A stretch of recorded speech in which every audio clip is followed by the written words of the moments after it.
اعوذ باللہ من الشیطان الرجیم بسم اللہ الرحمن الرحیم السلام علیکم ورحمۃ اللہ وبرکاتہ۔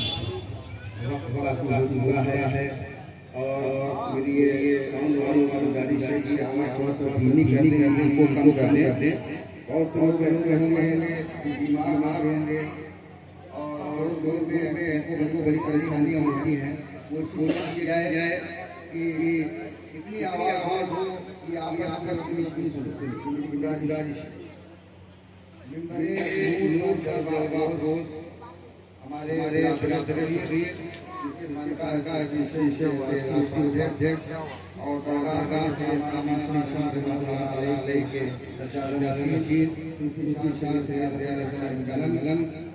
ہمارے بھائی آج ہماری 6 سال بعد اسٹیج پہ ملاقات ہو رہی ہے۔ اس سے پہلے ایریا میں 2019 ملاقات ہوئی تھی، آج ملاقات ہو رہی ہے۔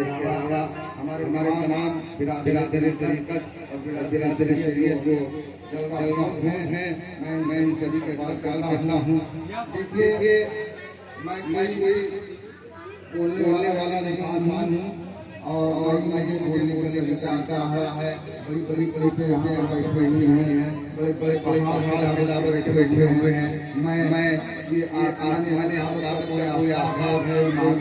ہے، میں تو ایک غریب ہوں جو آپ کے سامنے موجود کے چند باتیں رکھنا چاہتا ہوں۔ سب سے بڑی بات دینے یہ کہا گیا تھا کہ ہم یہ لائیں گے، یاد رکھتے بھائیوں، ہم اہل عشق ہیں، ہم اہل عشق ہیں، ہم عشق کی تپش میں جلنے والے لوگ ہیں، عشق کی آتش میں جلنے والے لوگ ہیں، ہم جلنے والے ہیں، جلانے والے ہیں۔ نعرہ تکبیر، یا رسول اللہ زندہ باد۔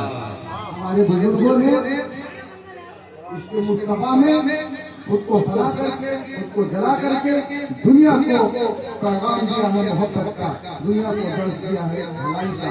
آج کچھ لوگوں کی وجہ سے بڑی بدنامیاں ہوتی ہیں، آج کچھ لوگوں کی وجہ سے ہمارا معاشرہ بڑا بدنام ہوتا ہے، آج کچھ جاہلوں کی وجہ سے، کچھ جاہلوں کی جہالت کی وجہ سے ہم لوگوں کو جو خدا بنا والے لوگ ہیں ان کو شر و شکر کی نظر سے دیکھا جاتا ہے، جبکہ ہمارے نبی کی وہ تعلیم ہے کہ اگر چلو بھی تو اپنی نظروں کو جھکا کر کے چلو، ایسا چلو جیسے کوئی نیچے جو ہے چڑھائی سے نیچے اتر رہا ہے، اس طریقے سے چلنا چاہیے، ہمارا کردار ایسا ہونا چاہیے۔ وقت بہت کم ہے، بولنے والے لوگ بہت زیادہ ہیں، میں مشکل 5-6 منٹ کا وقت کروں گا۔ آج جو موقع ہے وہ موقع جشن یوم ولادت سیدنا امام جعفر صادق علیہ السلام کا۔ امام جعفر صادق علیہ السلام کی سیرت مبارک کے بارے میں میرے جیسا حکیم فقیر نالائق انسان کیا بیان کرے گا؟ علامہ ذہن یہاں پر بیٹھے ہوئے ہیں، وہ سب آپ کی سیرت طیبہ پر روشنی ڈالیں گے، لیکن ہم نوجوانوں سے خاص طور سے آپ کی سیرت سے وابستہ ایک بات کہنا چاہتے ہیں کہ آپ وہ شخصیت ہے کہ آپ مدینہ طیبہ میں جب ایک یونیورسٹی چلاتے تھے تو اس یونیورسٹی میں ایک وقت میں 2000 لوگ پڑھتے تھے اور ان 2000 لوگوں کو 400 طرح کے علم اور فنون سکھائے جاتے تھے۔ ہمارے ساتھ جو ہمارے عزیز ہمارے بزرگ ہیں وہ سیدنا امام جعفر صادق ہیں، انہوں نے علم کے لیے کیا کیا اور آج ہم کس قدر علم سے دور ہیں، ہمارے نوجوان علم سے کس قدر دور ہیں، ہمیں ان سب باتوں پر ضرور توجہ کرنی چاہیے۔ اور اس کے علاوہ سب سے بڑی بات، ہم اہل سنت والجماعت ہیں، ہم مسلک امام اعظم ابو حنیفہ کو ماننے والے ہیں۔ زندہ باد زندہ باد۔ اور سن لیجیے، مسلک امام اعظم ابو حنیفہ کو ماننے والے ہیں۔ اب دوسرا رشتہ بھی سن لیجیے، حضرت امام ابو حنیفہ فرماتے ہیں کہ اگر مجھے 2 سال سیدنا امام جعفر صادق کے 2 برس امام جعفر صادق کے نہ ملے تو ابو حنیفہ ہلاک ہو جاتا. تیسری اور سب سے اہم بات ہم اپنی خواتین اپنی بہنوں کے لیے کہنا چاہتے ہیں جو ان کو بات اپنے ذہنوں میں گوش گزار کر لینا چاہیے. امام اعظم ابو حنیفہ ان کا اصلی نام نہیں تھا. ان کا نام حضرت نعمان بن ثابت رضی اللہ تعالیٰ عنہ تھا.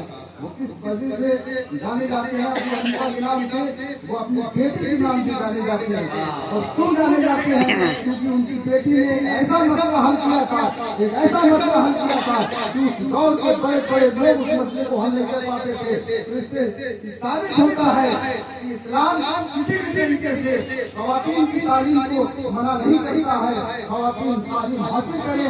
آپ کے سامنے 3 نظیریں موجود ہیں. سیدنا امام جعفر صادق کی نظیر موجود ہے ہمارے نوجوانوں کے لیے. سیدنا امام جعفر صادق کے شاگرد حضرت امام اعظم ابو حنیفہ کی ہمارے سامنے سیرت موجود ہے اور خود ان کی بیٹی جناب حنیفہ کی ہمارے سامنے سیرت موجود ہے. اس لیے میری گزارش ہے کہ ہمارے نوجوان امن اور شانتی کے ساتھ اس ملک میں رہیں.